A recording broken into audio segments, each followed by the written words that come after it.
In this video, I am going to give you a brief introduction about the autonomic nervous system.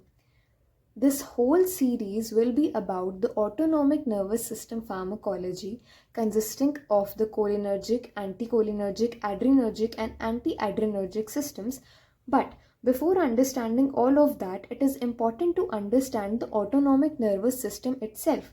So in this video, we'll cover only the basics, the introduction of the autonomic nervous system before diving into the pharmacology, the drugs, the neurotransmitters and the working of the autonomic nervous system.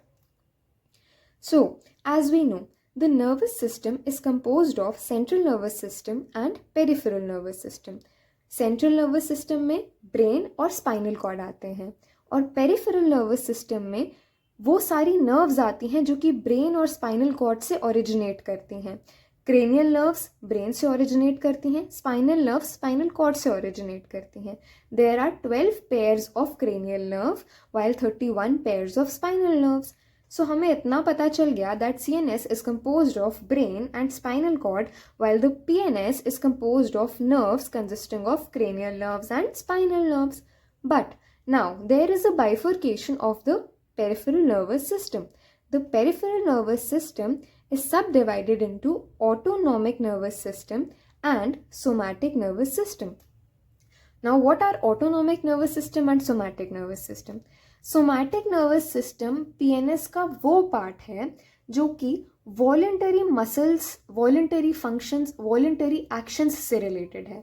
Basically होता क्या है कि somatic nervous system क्योंकि PNS का part है तो उसमें nerves होंगी, राइट. सोमैटिक नर्वस सिस्टम में ऐसी नर्व्स होती हैं जो कि वॉलेंटरी मसल्स को सप्लाई करती हैं. वॉलेंटरी मसल्स यानी वो मसल्स जो हमारे कंट्रोल में है. वॉलेंटरी का मतलब ही होता है with in our control. So like the biceps muscle in our hand is in our control. We can move our hand by our own wish. It is a voluntary action.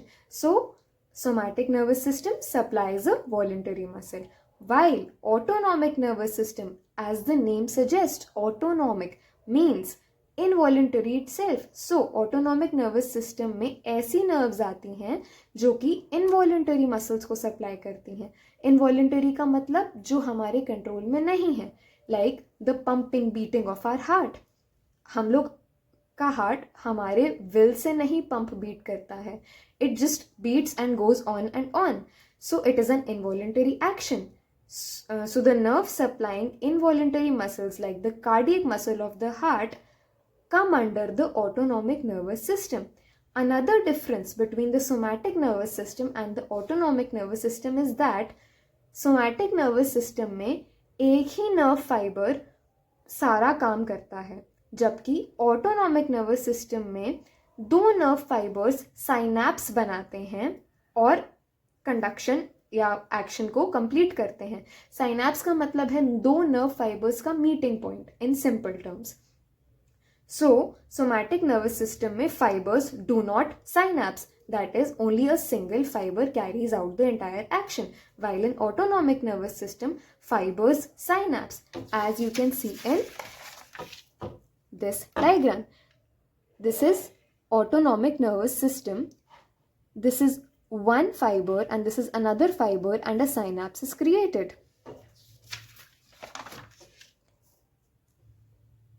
Now when we have discussed the basic difference between autonomic nervous system and somatic nervous system, let's dive deep into autonomic nervous system.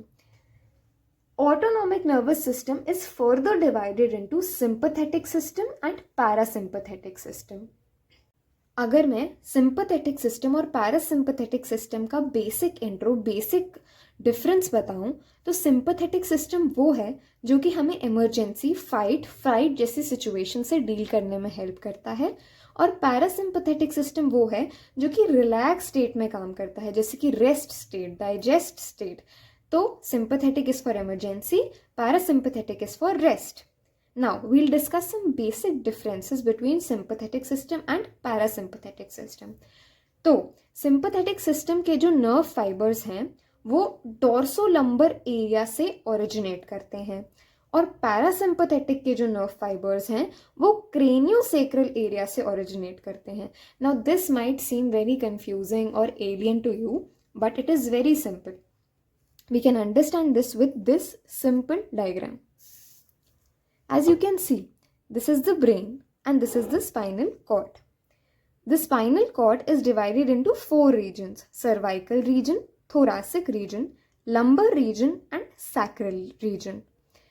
होता क्या है कि जो sympathetic system के nerve fibres हैं वो spinal cord के thoracic और लंबर रीजन से निकलते हैं. As you can see in this diagram very clearly, thoracic lumbar fibres निकल रहे हैं किसके? सिंपैथेटिक सिस्टम के. एंड देन पैरासिम्पैथेटिक में as I told craniosacral origin या आउटफ्लो होता है. क्रेनियोसेक्रल से what do you understand? Cranium means brain, sacral means sacral part of the spinal cord.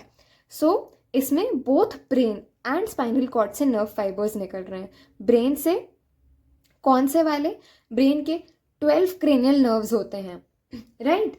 उन 12 cranial nerve में से nerve नंबर 3, 7, 9 and 10 निकलती है पैरासिम्पैथेटिक फाइबर्स के फॉर्म में, एंड बाकी सैक्रल से निकलते हैं.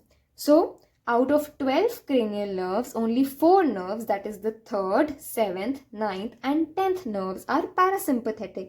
Rest parasympathetic nerves originate from the sacral region of the spinal cord. I'll repeat this concept again in a simpler form. Basically होता क्या है?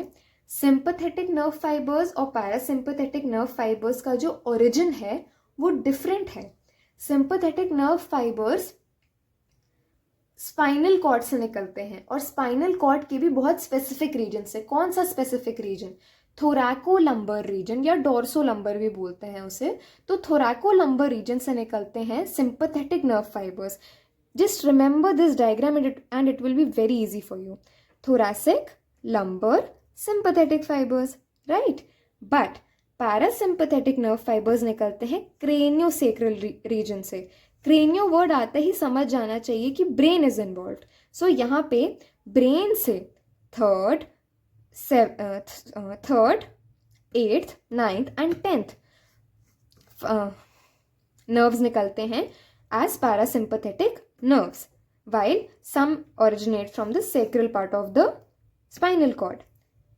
तो हम इससे ये कंक्लूड कर सकते हैं कि सिंपैथेटिक नर्व फाइबर्स में कोई क्रेनियल नर्व इन्वॉल्व नहीं होती, बट पैरासिम्पैथेटिक नर्व फाइबर्स में क्रेनियल और स्पाइनल दोनों नर्व्स इन्वॉल्व होती हैं, right? Clear? First point is clear with the help of this diagram. Parasympathetic from cranial and sacral, sympathetic from thoracic and lumbar, right? Okay, next point. तो next point के लिए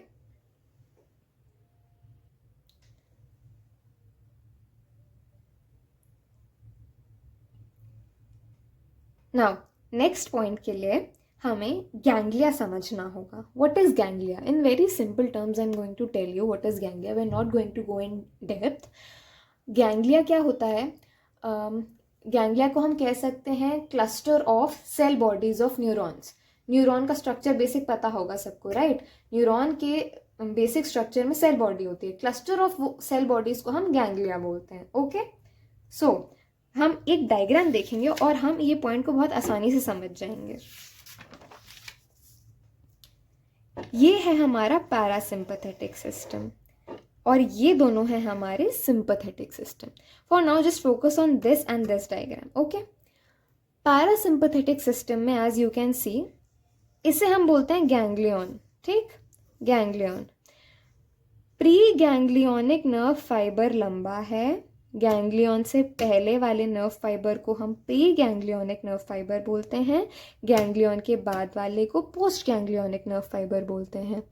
pre ganglionic nerve fibre is longer, post ganglionic nerve fibre is shorter in parasympathetic system. In sympathetic system, preganglionic nerve fiber is shorter, postganglionic nerve fiber is longer. Correct? With the help of this diagram, it was easy to understand. So, first point of difference.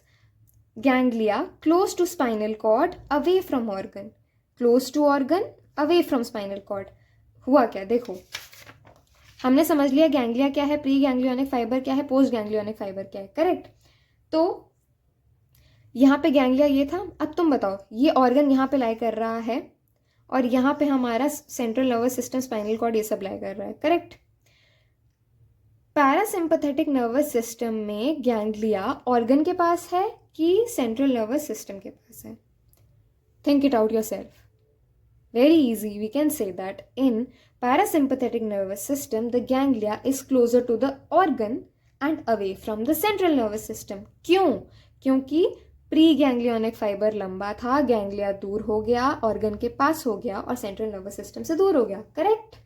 तो एक ही point से हमें दो difference clear हो गए, क्योंकि हमें पता था कि प्री गैंग्लियोनिक फाइबर लंबा है, इसलिए गैंग्लिया सेंट्रल नर्वस सिस्टम से दूर होगा और ऑर्गन के पास होगा। सिंपैथेटिक सिस्टम में एग्जैक्ट उल्टा हो जाएगा, क्योंकि प्री गैंग्लियोनिक फाइबर छोटा था, गैंग्लिया सेंट्रल नर्वस सिस्टम के पास होगा, इसलिए ऑर्गन से दूर होगा।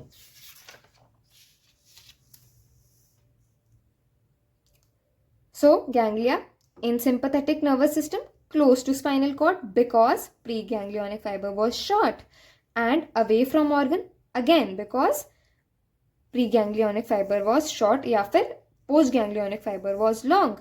Parasympathetic system में इसका exact उल्टा हमने देख लिया. Another point of difference is the major neurotransmitter involved. So, in sympathetic system, the major neurotransmitter involved is noradrenaline, while in parasympathetic nervous system, the major neurotransmitter involved is acetylcholine. अभी जब हम next diagram पे जाएंगे, you won't even have to learn this point. You will just understand it and it will be in your brain forever. Coming back to this diagram, now we'll understand the concept of those major neurotransmitter. So, as I told you, this is parasympathetic nervous system. These two are sympathetic nervous system. Parasympathetic nervous system में क्या होता है? Acetylcholine is the first neurotransmitter. ठीक है? Acetylcholine पहला neurotransmitter का काम करता है. कहाँ जाता है? NN receptor पे. Just remember the name. NN receptor पे जाता है. NN receptor के पास जाने के बाद दूसरा nerve fiber involve होता है. दूसरे नर्व फाइबर में भी जो न्यूरोट्रांसमीटर है वो एसिटाइलकोलिन ही रहता है। तो पैरासिम्पैथेटिक नर्वस सिस्टम में दोनों न्यूरोट्रांसमीटर्स एसिटाइलकोलिन हैं, इसलिए पैरासिम्पैथेटिक नर्वस सिस्टम को हम कोलिनर्जिक सिस्टम भी बोलते हैं। This term will be of huge help in the upcoming videos because we are going to study about the cholinergic and anticholinergic system. तो ये न्यूरोट्रांसमीटर का काम ही होता है to transmit impulses, to transmit information. यहाँ पे इन्फॉर्मेशन इम्पल्सेस को कौन ट्रांसमिट कर रहा है? एसिटाइलकोलिन। प्री गैंग्लियोनिक फाइबर में भी एसिटाइलकोलिन है और पोस्ट गैंग्लियोनिक फाइबर में भी एसिटाइलकोलिन है in parasympathetic system. Now coming to sympathetic system, sympathetic system में क्या होता है? प्री गैंग्लियोनिक फाइबर्स में जो न्यूरोट्रांसमीटर है वो तो एसिटाइलकोलिन ही रहता है, लेकिन पोस्ट गैंग्लियोनिक फाइबर्स में चेंज होके नॉरएड्रेनालिन आ जाता है। तो सिंपैथेटिक सिस्टम में मेजर न्यूरोट्रांसमीटर बन जाता है नॉरएड्रेनालिन, इसलिए सिंपैथेटिक सिस्टम को हम लोग एड्रेनर्जिक सिस्टम भी बोलते हैं। Okay, now there is one exception to this. Sympathetic system में मेजॉरिटी ऑफ द टाइम्स पहला न्यूरोट्रांसमीटर एसिटाइलकोलिन रहेगा, that is pre ganglionic fibre में एसिटाइलकोलिन रहेगा और पोस्ट गैंग्लियोनिक में नॉरएड्रेनालिन रहेगा। But in the case of sweat glands, pre ganglionic भी acetylcholine रहेगा और पोस्ट गैंग्लियोनिक भी एसिटाइलकोलिन ही रहेगा। तो होता क्या है? Sweat glands receive sympathetic supply while all others receive both parasympathetic and sympathetic. We'll discuss in depth later, but ये एक exception है which is very important, that sweat glands receive sympathetic supply. Okay, and this is an exception because in most cases sympathetic system में noradrenaline comes into play, but in the case of sweat glands sympathetic system में acetylcholine post ganglion में भी persist कर रहा है। I hope it is clear. Now, coming to the last topic of this video, difference या फिर functions of parasympathetic and sympathetic system. Basically, we are going to understand the functions of parasympathetic and sympathetic system in detail. तो देखो, इसके लिए एक बहुत simple सा फंडा है. सिंपैथेटिक सिस्टम, नाम से समझो सिंपैथी. सिंपैथी मतलब सिंपैथाइज कर रहे हो ना किसी के साथ, राइट? तो सब कुछ रिलैक्स कर दोगे. ओके, बस इतना याद रखना, बाकी सब हो जाएगा. सिंपैथेटिक सिस्टम में सिंपैथाइज करोगे तो सब कुछ रिलैक्स कर दोगे. ओके, बस यहाँ पे एक एक्सेप्शन याद रखना, जो कि मैंने यहाँ पे रेड से मेंशन कर दिया है. हार्ट में क्या होता है? एक्सेप्शन. ओके, हार्ट में उल्टा हो जाता है एक्सपेक्टेशन से. यूजुअल मैंने बोला कि सिंपैथेटिक सिस्टम में सिंपैथाइज करोगे, रिलैक्स कर दोगे, बट हार्ट में उल्टा हो जाएगा. हार्ट में सिंपैथेटिक सिस्टम स्टिम्युलेट कर देगा और पैरासिम्पैथेटिक सिस्टम डिप्रेस कर देगा. Got it? That was the only difference for now. बाकी सब में सेम पैटर्न चलेगा. सिंपैथेटिक सिस्टम रिलैक्स करेगा, पैरासिम्पैथेटिक सिस्टम स्टिम्युलेट करेगा. Got it? हम इसको अलग अलग ऑर्गन्स में समझेंगे. ओके, ब्रोंकाई में क्या होगा? पैरासिम्पैथेटिक सिस्टम स्टिम्युलेट करेगा. ब्रोंकाई में स्टिम्युलेशन का मतलब क्या होगा? Broncho constriction. ब्रोंकाई कॉन्स्ट्रिक्ट करेंगे. ओके, एंड सिंपैथेटिक सिस्टम क्या करेगा? सिंपैथाइज करेगा, रिलैक्स करेगा, यानी कि ब्रोंको डायलेशन करेगा. जीआईटी में पैरासिम्पैथेटिक सिस्टम स्टिम्युलेट करेगा. जीआईटी में अगर स्टिम्युलेशन दोगे तो क्या बढ़ेगा? मोटिलिटी बढ़ेगी. मोटिलिटी बढ़ेगी तो क्या हो जाएगा? डायरिया. सिमिलरली सिंपैथेटिक सिस्टम में मोटिलिटी डिक्रीज हो जाएगी तो क्या होगा? Constipation. Okay, coming to bladder. Bladder में अगर हम स्टिम्युलेट करेंगे तो यूरिन आउटफ्लो बढ़ जाएगा. यूरिन के मसल्स कॉन्ट्रैक्ट करेंगे और आउटफ्लो बढ़ जाएगा. सिंपैथेटिक सिस्टम में यूरिन का आउटफ्लो घट जाएगा. ग्लैंड्स में ग्लैंड्स का सिक्रीशन बढ़ जाएगा, बट सिंपैथेटिक सिस्टम में ग्लैंड्स का सिक्रीशन घट जाएगा. ओके, सब रिलैक्स हो रहा है सिंपैथेटिक में और सब स्टिम्युलेट हो रहा है पैरासिम्पैथेटिक में, एक्सेप्ट हार्ट.